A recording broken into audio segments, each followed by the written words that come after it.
यक्षिणी का श्राप। भारत के एक छोटे से गांव के पास घने जंगल के किनारे एक पुराना बरगद का पेड़ था।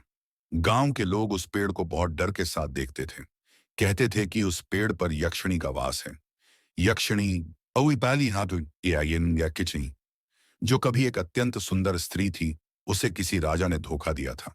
उसके साथ किए गए अन्याय के कारण उसे श्राप मिला और अब वह एक दुष्ट आत्मा के रूप में उस पेड़ के पास भटकती रहती थी।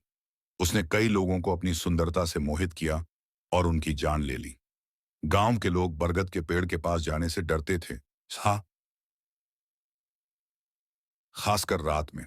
लेकिन अर्जुन, गांव का एक जवान लड़का, इन कहानियों पर यकीन नहीं करता था। उसे ये सब बातें दकियानूसी और बेकार लगती थीं। एक रात अमाय शायन थी, जब आसमान में पूरा चांद चमक रहा था, अर्जुन ने तय किया कि वह इस डर को खत्म करने के लिए खुद उस बरगद के पेड़ के पास जाएगा। रात गहरी हो चली थी। अर्जुन अकेले ही उस पेड़ के पास पहुंचा। आसपास अजीब सी शांति थी और हवा में ठंडक थी। अचानक उसे लगा जैसे पेड़ के पत्तों से कुछ फुसफुसाने की आवाज आ रही हो। अर्जुन ने ध्यान से सुना। आवाज धीमी थी पर साफ सुनाई दे रही थी। अर्जुन, अर्जुन। उसकी धड़कन तेज हो गई, लेकिन उसने सोचा कि यह सिर्फ उसका भ्रम है। वह जैसे ही पेड़ के पास पहुंचा, सामने से एक सुंदर स्त्री प्रकट हुई। उसकी काया अद्भुत थी, सफेद साड़ी में लिपटी। उसकी आंखें चांदनी रात में चमक रही थीं।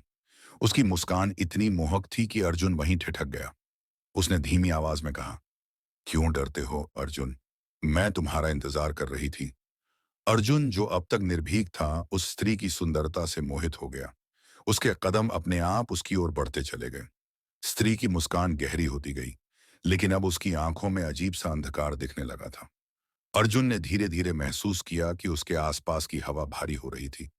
उसकी सांसें तेज हो गईं, लेकिन वह खुद को रोक नहीं सका। अचानक ईशपम,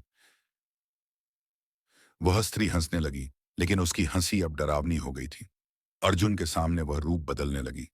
उसकी सुंदरता एक पल में गायब हो गई। उसकी आंखें लाल हो गईं, चेहरे पर गहरे काले निशान उभर आए और उसके नाखून लंबे और नुकीले हो गए। अब वह यक्षिणी अपने असली रूप में थी, एक भयंकर क्रोधित आत्मा, जीवंतन के दस्यन पाप में, जो बदले की आग में जल रही थी। अर्जुन ने भागने की कोशिश की, लेकिन यक्षिणी ने उसे अपनी लंबी ठंडी उंगलियों से पकड़ लिया। अब तुम मुझसे नहीं बच सकते, यक्षिणी ने कड़क आवाज में कहा। वह उसे बरगद के पेड़ की ओर खींचने लगी, जहां पेड़ की जड़ें उसकी ओर बढ़ने लगीं, जैसे वे जीवित हों। जमीन हिलने लगी और जड़ें अर्जुन के पैरों को जकड़ने लगीं।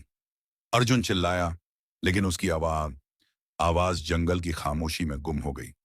यक्षिणी ने एक आखिरी भयंकर हंसी के साथ अर्जुन को पेड़ के नीचे खींच लिया और फिर वहां कुछ भी नहीं बचा, न अर्जुन की आवाज, न उसकी परछाई। गांव वाले कहते हैं कि जो भी उस बरगद के पेड़ के पास रात में जाता है, उसे यक्षिणी अपनी भयानक खूबसूरती में फंसा लेती है और फिर उसकी आत्मा को कभी वापस नहीं आने देती। इस कहानी के बाद गांव के लोग उस पेड़ से और भी दूर रहने लगे और वहां जाने की किसी की हिम्मत नहीं हुई।